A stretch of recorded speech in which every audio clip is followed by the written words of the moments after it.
Baga ayyaana yaadannoo dhalachuu gooftaa keenya Fayyisaa keenya Yesuus Kiristoosiin nagaan geessan isiniin jechaa egaa ayyaanni kun kan nagaa kan jaalalaa ayyaanatti immoo waan gaarii iji keenya argu waan gaarii gurri keenya dhaga'u nuuf haa ta'u jechaa egaa giddugala yaala addaa haadholiif daa'imman Yookoorraa hojjettoonni ergaa baga geessanii isaanii nuun ga'aniiru daawwannee walitti adeemna. Baga ayyaana dhalachuu gooftaa keenya Yesuus Kiristoos nagaadhaan geessan jechaa ayyaanni kun kan nagaa kan gammachuu kan milkaa'inaa hunduma keenya haa ta'u.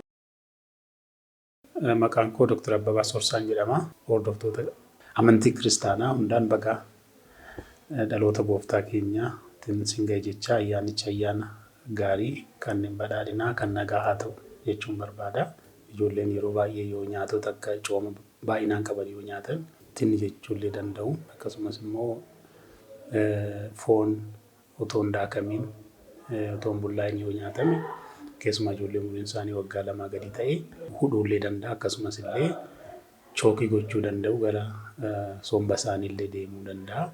Kanaafuu yeroo ayyaanaa kana maatiin of eeggannoodhaan ijoolleedhaaf nyaatonni isaan kennaniif nyaata sirriitti ilaalamee ta'uu qaba jechuun barbaada. Asumas ayyaana gaarii isin haa ta'u jechuun barbaada.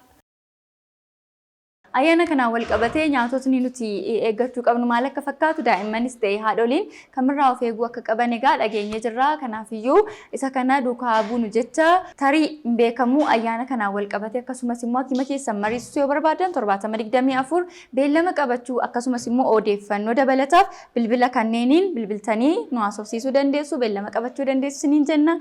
Ammallee irra deebi'uun ayyaana gaarii.